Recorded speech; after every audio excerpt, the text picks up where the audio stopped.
Back in 1964, the great British comedian Allan Bennett, dressed up as a Church of England minister with cassock and dog collar, took to the pulpit and gave a mock sermon for a comedic bit that he was doing.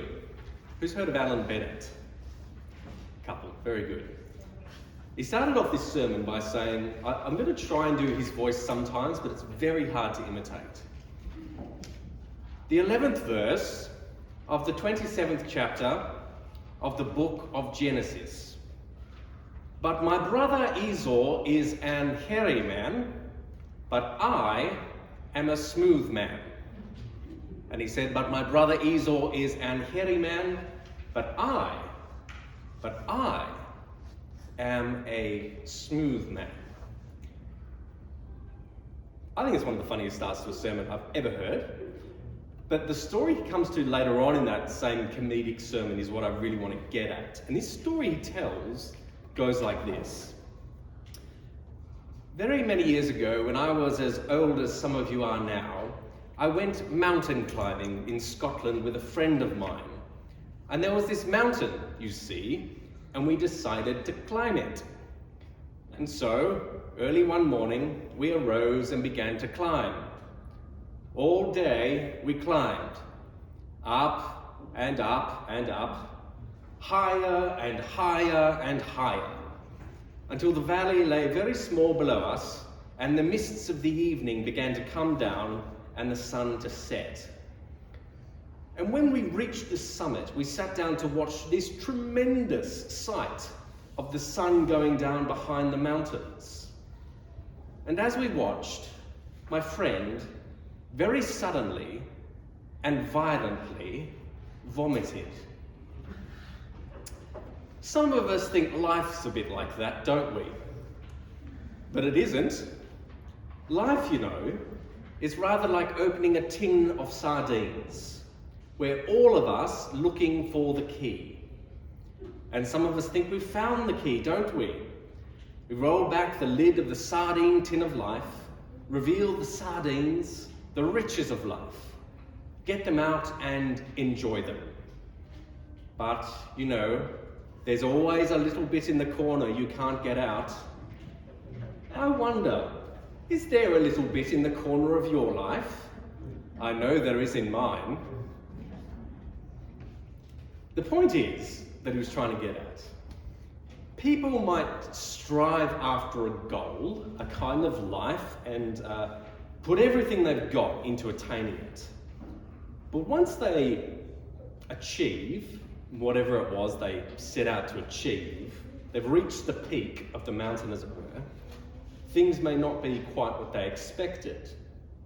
It's like something's wrong, something's missing. There's an itch that won't go away. It's like after all that climbing, they've ended up on the wrong mountaintop. So the person set their heart and directed all their energy towards one thing when really God has been nudging them towards another path, one that would be ultimately more fulfilling for them. Now, throwing up as a result of missing the mark on that is a bit of a colourful and gross image. But finding and living our vocation, and that's what this is about, goes to the core of who we are as God's people. And living into that vocation is vitally important for the life in abundance that Jesus calls us to. So after his encounter with Jesus, Peter experienced a dramatic change in his life.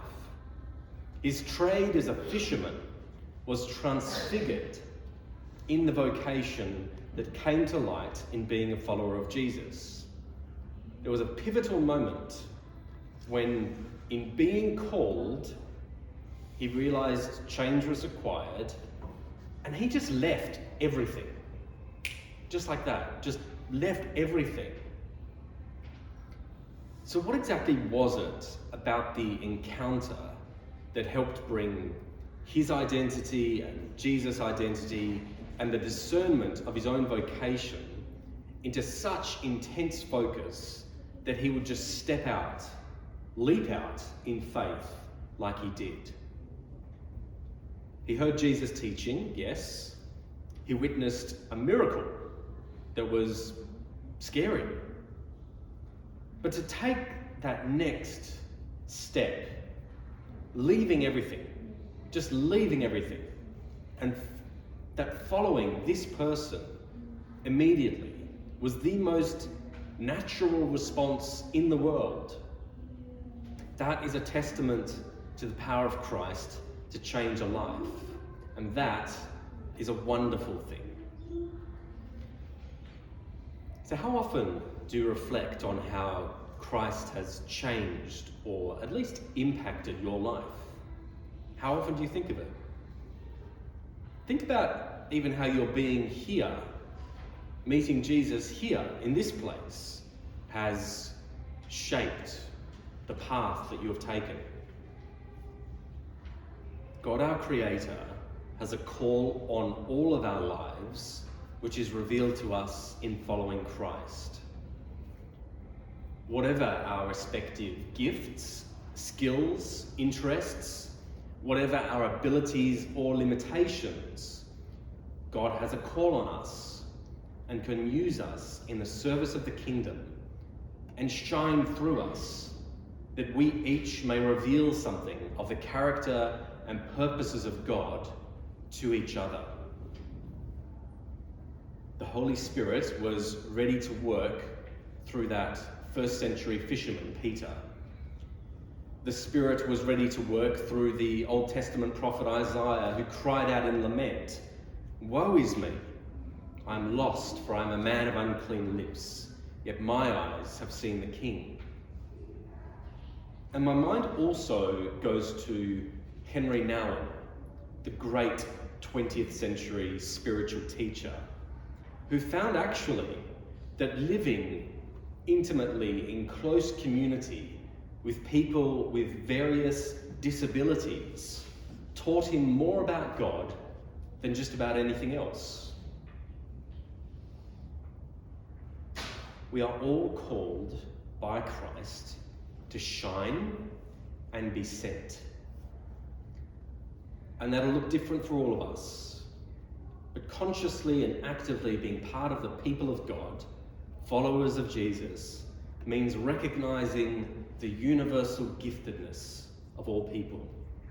That everyone has something to offer, and that we and others are deprived of it if it is not nurtured and brought to light. God is constantly there at every stage of our life, as individuals and as a group, ready to stir up what is there, what is here, and strengthen it if we're already living it. That giftedness that is uniquely ours, uniquely yours, that was born in the heart of God, for the service of God and God's people. But now I want to close this sermon in the same way that Allan Bennett closed his all those years ago. And so now I draw to a close. I want you, when you go out into the world, in times of trouble and sorrow and hopelessness and despair, amid the hurly-burly of modern life, if ever you're tempted to say, "Oh, stuff this for a lark," I want you, at such times, for comfort, to cast your minds back to the words of my first text to you tonight. "But my brother Esau is an hairy man, but I am a smooth man." The Lord be with you. And also with you.